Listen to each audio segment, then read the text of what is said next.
से पहले सवाल के जवाब में अनुराग जी ने एक मुद्दा छेड़ दिया जो मेरे दिल के बड़ा करीब था। मैं काफ़ी दिन से सोच रहा हूँ कि एफआईज बेचे जा रहे हैं। आप देखिए कि 15 अगस्त को अनाउंसमेंट किया प्रधानमंत्री मोदी ने जीएसटी रिफॉर्म को लेकर के 250 पॉइंट गैप अप खुला, 200 पॉइंट आगे बढ़ा निफ्टी। इसके बावजूद अपना एफआई जो निगेटिव पोजीशन रखे तो उसको कभी हल्का किए नहीं।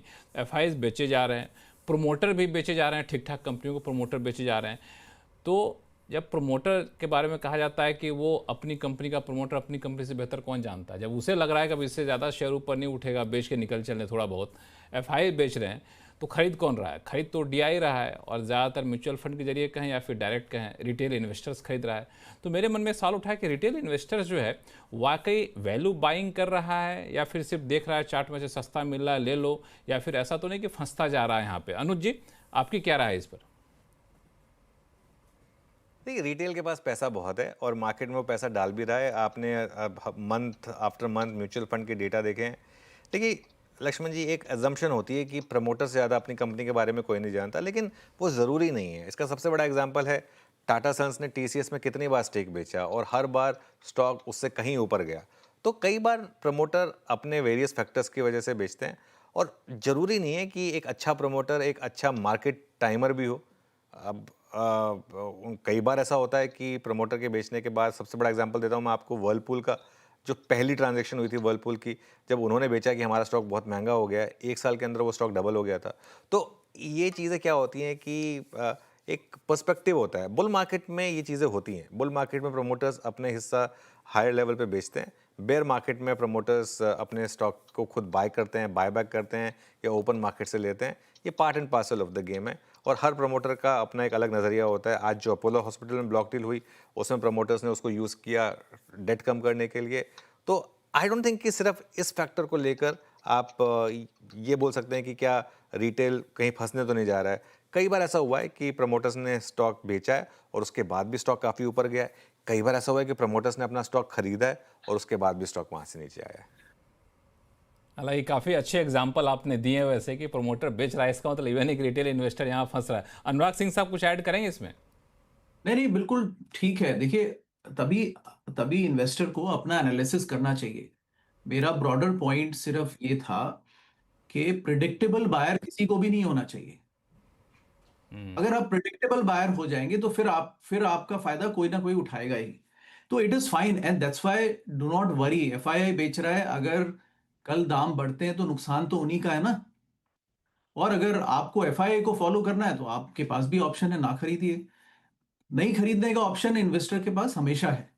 तो राइट, और प्रमोटर्स भी हर किस्म के हैं, अच्छे हैं, बुरे हैं। लेकिन इंडियन मार्केट में 40% प्रमोटर ही होल्ड करते हैं आज तक, और 10% गवर्नमेंट है, तो 50% ये है।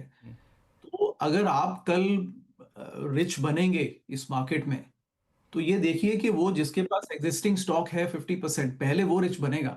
तो ये इक्वेशन है। अब इसमें इसको पसंद कीजिए ना कीजिए, इक्वेशन तो यही है। वो आपकी मर्जी, आपकी मर्जी कि है, क्वेश्चन अगर आपके आप सामने। सुदीप। हाँ, मतलब ये है कि मैं प्रॉपर्टी खरीदने जा रहा हूं, तो बॉम्बे में मैं, अगर मुझे अमीर बनना है प्रॉपर्टी खरीद के, तो पहले जिसकी है पहले तो वो अमीर बनेगा।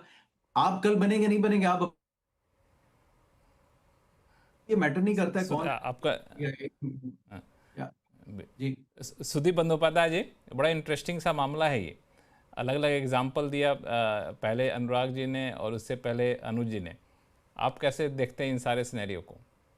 मेरा तो बहुत ही सीधा सवाल है कि एक हमसे ज़्यादा किसी भी कीमत पे ज़्यादा समझदार एफआईआई है, हमसे ज़्यादा किसी भी कीमत पर ज़्यादा समझदार वो कंपनी है जो कंपनी का प्रमोटर अपना हिस्सा बेच रहा है। तो हम खरीदे जा रहे हैं, तो हम कितनी समझदारी कर रहे हैं? लक्ष्मण जी देखिए, या फिर गलत सोच रहा हूँ मैं? पहले तो मैं ये बताऊंगा कि जैसे अनुज जी ने कहा, अनुराग जी ने कहा, पर्टिकुलरली अनुज जी ने जैसे कहा, अब जैसे टीसीएस का शेयर टाटा सन्स ने बेचा, उसकी कोई मजबूरी है। They needed some funding, they needed the funds to be deployed somewhere else, तो उनको बेचना पड़ा। इसका मतलब नहीं they are losing faith in TCS और थिंकिंग कि टीसीएस का शेयर प्राइस आगे ऊपर नहीं जाएगा। तो एफआईआईस का भी मैं बात नहीं, नहीं। कई प्रमोटर जो है, कई प्रमोटर सुदीप जी इसलिए बेचे हैं ताकि उनको ज्यादा मुनाफा मिल रहा था तो बेच रहे थे, जी, मजबूरी मैं में आ रहा नहीं हूं, मैं बेचे आ रहा कई हूं, लोगों ने। मैं आ रहा हूं। लक्ष्मण जी, मैं उस पॉइंट पे आ रहा हूं। एफआईआईस की बात करिए तो वहां पे वो मामला साफ हो। एफआईआईज बेच रहे हैं, आज यहाँ पे बेच रहे हैं, यूएस में डिप्लॉय कर रहे हैं, उनको लगता है कि यूएस में उनको ज्यादा रिटर्न मिलेगा, या चाइना में डिप्लॉय कर रहे हैं, कुछ कम एफआईआईज चाइना में डिप्लॉय कर रहे हैं क्योंकि उनको लग रहा है चाइना में वैल्यूएशन अच्छा है, चाइना में उसको अच्छा रिटर्न मिलेगा। तो सबका देखने का नजरिया अलग होता है, सबका मार्केट टाइमिंग, मार्केट उनका जो यूनिक सर्कमस्टांसेस होता है उसके ऊपर डिपेंड करता है वो कैसे देख रहे हैं। तो मैं तो इसमें कहीं बुरा नहीं समझता हूँ कि एफआईआई बेच रहा है या प्रमोटर बेच रहा है। प्रमोटर कहीं ना कहीं तो बेचेगा, कुछ ना कुछ तो बेचेगा, उसको भी तो लिक्विडिटी चाहिए, उनको भी चैरिटी करना है, उनको भी सोशल सर्विस में लगाना है और कहीं प्रोजेक्ट में लगाना है। तो कुछ अगर शेयर वो बेच रहे हैं, इसमें कौन सी बुराई है? कोई बुराई नहीं है। अगर कोई कुछ गलत काम कर रहा है अलग बात नहीं, वो बेच रहे हैं तो बुराई नहीं मान रहा हूँ, बेच रहे हैं तो बुराई नहीं है, ना तो गलत काम कर रहे हैं। तो है उनका कि रिक्वायरमेंट है। सामने वाला बेच रहा है, सामने वाला बेच रहा उनका है तो हम रिक्वायरमेंट खरीदें तो हमें डर लगता है। लक्ष्मण जी देखिए, मार्केट में कोई बेच रहा है कोई खरीद रहा है, तभी तो मार्केट चलता है। तो उनका व्यू बेचने के लिए व्यू क्या है, उनका फंड रिक्वायरमेंट क्या है, उसके ऊपर डिपेंड करता है। इसका मतलब ये नहीं, हाँ बिल्कुल का बात जो अनुज जी ने कहा वो बिल्कुल सही है। वो प्रमोटर आके स्टेटमेंट दिया, वैल्यूएशन ऊपर है, बेच दिया, उसके बाद शेयर डबल हो गया। वो देखिए उनका सोचने का तरह अलग है। वो वहां पे उनके company I am sure was under some pressure to generate some profitability. उनको इंडिया में एक प्रॉफिटेबल अपॉर्चुनिटी एग्जिट का मिला, उन्होंने एग्जिट कर लिया। आई am sure they haven't done a great market analysis और फ्यूचर एनालिसिस ऑफ इंडिया, मैं ये अज्यूम कर रहा हूं।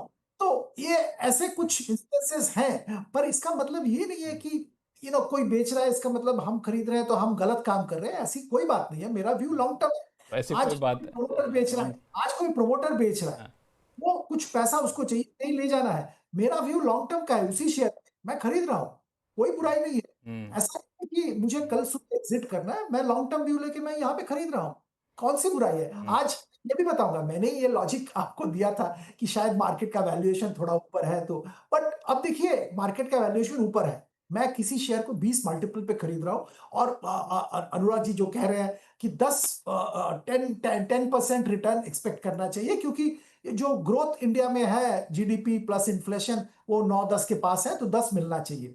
और शायद टैरिफ, अगर टैरिफ रहे तो शायद और भी थोड़ा कम हो जाएगा, क्योंकि ½ % ग्रोथ शेव ऑफ होगा, ये ऐसा कहा जा रहा है। तो पर देखिए मेरा नजरिया तो लंबा है, तो मैं तो सिर्फ इस साल के लिए नहीं खरीद, मैं प्रोजेक्ट कर रहा हूं कि आगे इंडिया में इकोनॉमिक ग्रोथ और भी होगा। ये जो पर्टिकुलर कंपनी जहां पे मैं खरीदारी कर रहा हूं उसका growth will be much higher than the average growth. तो ये सब एज्यूम करके मैं खरीद रहा हूं, तो इट डजंट मीन कि मैं कोई मतलब गलत डिसीजन ले रहा हूं, कोई बेच रहा है और मैं खरीद रहा हूं।